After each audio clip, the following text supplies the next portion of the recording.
గణాధిపతయే నమః. ఓం గురుభ్యో నమః. ఓం శ్రీమాత్రే నమః. పరమేశ్వర స్వరూపమైనటువంటి జ్యోతిష, వాస్తు మరియు ఇతర అనేకమైనటువంటి శాస్త్రములను మనకు అందించినటువంటి మహర్షులకి నమస్కారం. హయగ్రీవ హయగ్రీవ హయగ్రీవేతి యో వదేత్ తస్య నిస్సరతే వాణి జహ్నుకన్యా ప్రవాహవత్. అరుణాం కరుణాతరంగితాక్షీం ధృతపాశాంకుశపుష్పబాణచాపాం అనిమాదివిరావృతాం మయూకైః అహమిత్యేవ విభావయే భవానీం. శ్రీమాత్రే నమః.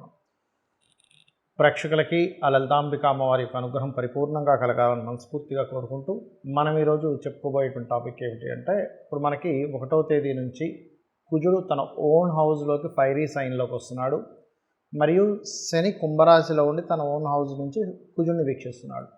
కాబట్టి ముండేన్ ఆస్ట్రాలజీ అంటే మైథుని జ్యోతిష్యం పరంగా చూసుకుంటే ఈ కుజశనులు ఓన్ హౌజెస్లో ఉంటూ పరస్పర వీక్షణ అనేటువంటిది ప్రపంచవ్యాప్తంగా దేశవ్యాప్తంగా కొన్ని మార్పులను ఇస్తున్నప్పటికీ ఇది 12 లగ్నాల వారికి లేదా 12 రాసుల వారికి ఎటువంటి ప్రభావం చూపించబోతుంది అనేటువంటి విషయం మనం ఒక్కొక్క లగ్నరీత్యా తెలుసుకుందాము. లగ్నం తెలియనటువంటి వారు రాశిరీత్యా కూడా చూసుకోవచ్చు. అయితే ఇందులో ఇది ఎప్పుడు బ్యాడ్ ఇస్తుందా, ఇందులో ఏదైనా కొంత గుడ్ కాంబినేషన్ కూడా ఉందా, ఎటువంటి పరిహార మార్గాలు చేసుకోవాలి అనేటువంటి విషయానికి మనం తెలుసుకుందాం. మకర లగ్నము, మకర రాశి. మకరం వారి కనుక చూసుకున్నట్లయితే పర్టికులర్గా ఇక్కడ కలిగేటువంటి ఫలితాల్లో మీకు మీ ధనస్థానంలో శని భగవానుడు చతుర్థంలో కుజుడున్నాడు. ఇది కొంతవరకు వాహన సంబంధమైనటువంటి విషయాల్లో యోగాన్ని ఇస్తుంది. అయితే కొత్త వాహనాలు, కొత్త గృహాలు కొనుగోవడానికి యోగం ఇస్తుంది. ఎట్ ఏ సేమ్ టైం వాహనం సరిగ్గా నడపకపోయినా, రద్దీ ప్రదేశాల్లో చూసుకోకుండా రోడ్డు దాటినా కొంత ప్రమాదాన్ని కలిగిస్తుంది. కాబట్టి ఈ విషయాల్లో చాలా జాగ్రత్తగా ఉండండి. అయితే ఈ రెండులో ఉండేటువంటి శని వ్యాపారాల్లో లాభాలను ఇస్తుంది, అందులో ఎటువంటి సందేహం లేదు. వ్యాపారపరంగా ఖచ్చితమైనటువంటి గ్రోత్ని ఇచ్చి తీరుతుంది.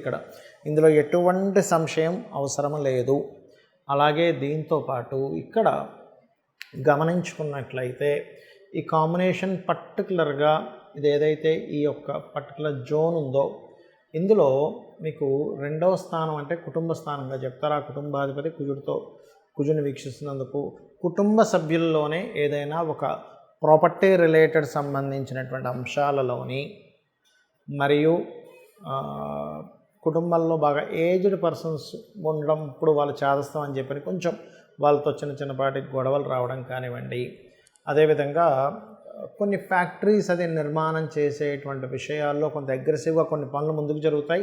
ఎట్ ది సేమ్ టైం అగ్నితత్వ రాసుల్లో కుజుడున్నందుకు మీరు ఏదైనా చిన్నపాటి కర్మాగారం కానీ ఏదైనా ఫ్యాక్టరీస్ కానీ నిర్మించేటప్పుడు వాటికి సంబంధించిన తగు జాగ్రత్తలు కూడా తీసుకోవాలి. బికాజ్ ఆఫ్ ఓన్ హౌస్లో ఒక ప్లానెట్ ఉన్నప్పుడు అది ఖచ్చితంగా ఆ యొక్క విషయాన్ని కారకత్వాన్ని బలపరుస్తుంది. కానీ ఆ ప్లానెట్ని ఏ ప్లానెట్ వీక్షిస్తుంది అనేటువంటిది పర్టికులర్గా మనం వీక్షణ అక్కడ చూసుకోవాలి. సో దాని కాంబినేషన్ కనుక చూసుకున్నట్లయితే ఇట్స్ వెరీ క్లియర్. అది ఇస్తున్నటువంటి రిజల్ట్ ఏదైతే ఉందో కొంచెం భూములు, ఫ్యాక్టరీసు, ఏదైనా అగ్ని సంబంధించిన ఎలక్ట్రికల్ రిలేటెడ్, పవర్ రిలేటెడ్ సంబంధించిన ఏదైనా నిర్మాణం చేసేటప్పుడు కొంత జాగ్రత్త వహిస్తూ ఉండాలి. కాస్త మీ తల్లిగారికి ఏదైనా బీపీఐ గట్రా ఉంటే కనుక ఆ యొక్క సంబంధించిన విషయంలో కొంచెం జాగ్రత్తగా ఉండండి. మీరు కూడా కొంతవరకు ఏదైనా అగ్ని సంబంధించిన పనులు చేసేటప్పుడు కూడా కొంత జాగ్రత్తగా ఉండాలి. అదేవిధంగా ఆంజనేయ స్వామి, సుబ్రహ్మణ్యేశ్వర స్వామి ఆలయాలకు వెళ్ళండి. అమ్మవారి యొక్క ఆరాధన చేయండి, అన్ని విధాలా బాగుంటుంది. గోవు, క్యారెట్లు, బెల్లము తినిపించండి. ఇక్కడ పర్టికులర్గా ఈ కుజుడు, శని ఓన్ హౌస్ అండ్ శని యొక్క దృష్టి దీనికి దీంతో పాటు మనకి సంవత్సరం క్రోధినామ సంవత్సరం అయింది. దీన్ని కరెక్ట్గా మనం అబ్జర్వ్ చేసినట్లయితే క్రోధినామ సంవత్సరం అయిన రోజు మనకి మంగళవారం అయింది. సో మంగళవారం వచ్చినటువంటి క్రోధినామ సంవత్సరం, దానికి అధిపతి, ఈ సంవత్సరానికి అధిపతి కుజుడు తాను బలపడుతున్నాడు. ఇది గుర్తుపెట్టుకోవాల్సిన అంశం. ఏదైనా ఒక చూడండి, మనకి కామన్గా బయట పాలిటిక్స్లో కానీ బిజినెస్లో కానీ ఏదైనా ఒక సెక్టార్ వాళ్ళు కనుక బాగా బలపడ్డారనుకోండి, వాళ్ళు ఏదైతే కొన్ని నియమాలు, నిబంధనలు వాళ్ళైతే కొన్ని ఏవైతే పెట్టుకున్నారో, క్లాజెస్ ఏవైతే ఉన్నాయో వాటిని ఇంప్లిమెంట్ చేసేటువంటి దాంట్లో వాళ్ళు ఎలా ఉంటారో, ఏదైనా ఒక గ్రహానికి కనుక ఆధిపత్యం వచ్చి ఆ సంవత్సరం ఆ పలానా గ్రహ సంబంధంగా ఏదైనా ఆధిపత్యం కనుక వచ్చినప్పుడు అది స్ట్రాంగ్ అయినప్పుడు దాని ఫలితాలు బలంగా ఇస్తుంది. కాబట్టి ఈ క్రోధినామ సంవత్సరంలో ప్రధానంగా ఈ కుజుడు 45 డేస్ ఎప్పుడైతే ఈ యొక్క మేషరాశిలో ఉంటాడో 1వ తేదీ నుంచి దాదాపుగా 45 to సంథింగ్ 45 డేస్ దగ్గరలో ఉంటాడు. ఉన్నప్పుడు ఇది ఇచ్చే ఫలితాల్లో ముఖ్యంగా మనకి గొడవలు, గందరగోళ పరిస్థితులు ఎక్కువగా ఇస్తాడు ముండైన్ ఆస్ట్రాలజీ పరంగా. అంటే ఏంటి, ప్రపంచవ్యాప్తంగా యుద్ధ సంబంధమైనటువంటి పరిస్థితులు, అల్లర్లు, గొడవలు, ఆవేశాలు, వీటితో పాటు ప్రకృతిలో ఎటువంటి మార్పులను ఇస్తుంది ఇది అని చెప్పి చూసుకున్నట్లయితే ఒకటేసారి భౌగోళికంగా తీసుకుంటే ఒక దగ్గర చూస్తే విపరీతమైన ఎండలు. మనం గతంలో కూడా ఒక వీడియోలో చేసాం, 50 డిగ్రీలు దాటినా ఆశ్చర్యపోవాల్సిన పని లేదు అని. యాజ్ ఇట్ ఈజ్గా అలాగే జరిగింది. 50 డిగ్రీలు దాటింది కొన్ని ప్రదేశాల్లో. మన వీడియోలో చెప్పినట్టుగా దాదాపుగా ఇది ఒక నెల రోజుల క్రితం చెప్పిన అంశం ఇది. సో 50 డిగ్రీస్ దాటినా ఆశ్చర్యపోవాల్సిన పని లేదని ఏదైతే అన్నామో, ఇప్పుడు చూస్తే జూన్ మాసం వచ్చేస్తుంది. సో జూన్ మాసంలో సర్వసాధారణంగా ఎండలు తగ్గి వర్షాలు పడాలి. అయితే ఈ వర్షాలు ఎలా పడతాయి, ప్రకృతి ఎటువంటి మార్పులను ఇస్తుంది అంటే, బాగా ఎండ కనిపిస్తున్నట్టుగా ఉంటుంది, సడన్గా వర్షం బోహన పడిపోతుంది. బాగా వర్షాలు పడుతున్నాయి, ఇంకేంటి అయ్యి బాబాయ్ వర్షాకాలం లాగా ఇంకొచ్చేసింది, ఇంకేమైనా వర్షాలు పడుతున్నాయి అనగానే విపరీతమైన ఎండలు వస్తూ ఉంటాయి. అంటే ఏమిటి, కోల్డ్, రెయిన్, అదేవిధంగా వాటర్ సంబంధించినటువంటి గ్రహం ఏదైతే శాటర్న్ ఉన్నాడో ఆయన కుంభరాశిలో అర్ధజల రాశిలో ఉంటూ అగ్నితత్వ రాశుల్లో ఉండేటువంటి కుజుడిని వీక్షిస్తున్నాడు. సో ఇదేమిటి, ప్రకృతిని శాసిస్తూ ఉంటాయి గ్రహాలు, ప్రకృతిని మారుస్తూ ఉంటాయి, ప్రకృతి పరంగా అనేకమైనటువంటి విషయాలను చెప్తూ ఉంటాయి. అందుకే చూడండి, కృత్తికా నక్షత్రం మీదకి రవి వచ్చినప్పుడు కర్తరి అంటారు, రోహిణి కార్తీ అంటారు. కృత్తికా అంటే ఏంటి, అగ్నితత్వ గ్రహ రాశుల మీదకి, అగ్నితత్వ నక్షత్రాల మీదకి గ్రహాలు సంచరించేటప్పుడు ఆ ప్రభావం ఉంటుంది. సూర్యుడి యొక్క, భానుడి యొక్క ప్రభావం ఎలా ఉంటుందో ఈ గ్రహాలు కూడా ఓన్ హౌజెస్లో ఉన్నప్పుడు ఇటువంటి పరిస్థితులు వస్తూ ఉంటాయి. మరి అందరూ కూడా ఇప్పుడు నాకు నక్షత్రం తెలియదండి, లగ్నం తెలియదు, రాశి తెలియదు, ఏం చేసుకోవాలి? ఇదేంటంటే యూనివర్సల్గా ఇచ్చేటువంటి ఒక అగ్ని ప్రమాదాలు కానివ్వండి, లేకపోతే విపరీతమైన ఎండలు కానివ్వండి, విపరీతమైన వానలు కానివ్వండి, దేశానికి మధ్యన ఏదో తెలియని ఒక చిన్న ఘర్షణ వాతావరణం కానివ్వండి, పోలీసు, మిలిటరీ ఇట్లాంటి వాళ్ళ మీద ప్రెజర్ ఉండడం కానివ్వండి, ఇటువంటివన్నీ ఒక ఎత్తు అయితే, అందరూ అంటున్నారు పంచగ్రహ కూటం వల్ల ఏదో విపత్తు వస్తుంది. పంచగ్రహ కూటం వల్ల ఎటువంటి విపత్తు రాదు, గుర్తుపెట్టుకోండి. కేవలం రవి తన నుంచి దశమ స్థానంలో ఉన్నందుకు గవర్నమెంట్ అనేకమైనటువంటి మార్పులను తీసుకొస్తుంది. దీనివల్ల ఈ మార్పుల వల్ల కలిగేటువంటి అల్లర్లు కూడా కొంతవరకు జరగవచ్చు ఇక్కడ.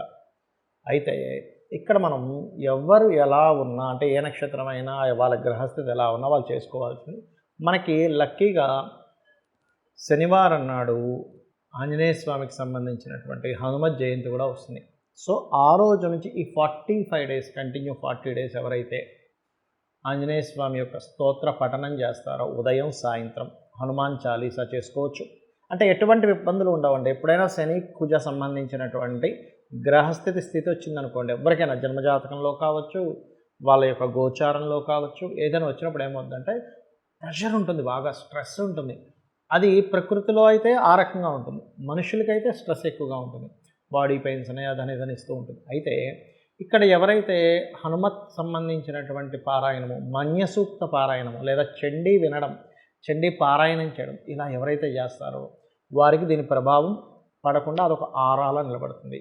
ఏమంటే నాకు హనుమాన్ చాలీసా చదవడం రాదు, నేను అంత పూర్తిగా నేను చేయలేను అనుకునేటువంటి వారు ఒకటే గుర్తుపెట్టుకోండి, సింపుల్గా ఒక మంత్రం చెప్తాను. ఇది పరాశర సంహిత అనేటువంటి గ్రంథంలో ఉన్నటువంటిది.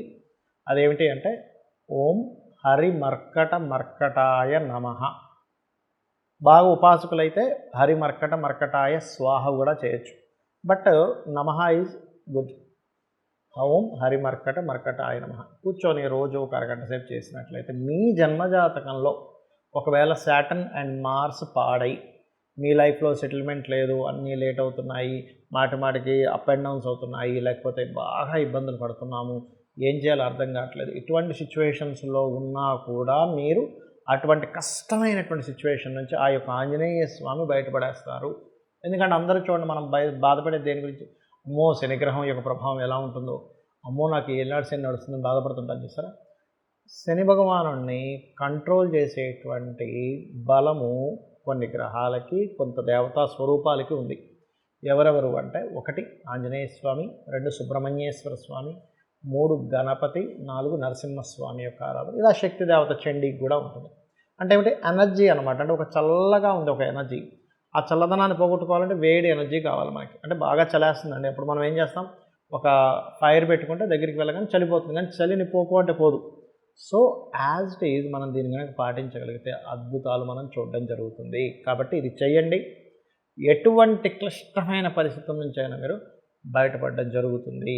కాకపోతే కొంచెం ఈ కుజశనుల వీక్షణ ఉంది కాబట్టి కొద్దిగా ఈ అల్లర్లు ఎక్కువగా జరుగుతాయని, లేకపోతే గతంలో ఎప్పుడైనా చూడండి ఈ బాంబ్ బ్లాస్ట్ ఇట్లాంటి ఏదైనా పరిస్థితులు ఉన్నాయని ఏమాత్రం అనుమానం అనిపించినా వాటి జోలికి వెళ్ళకండి. శ్రీమాత్రే నమః.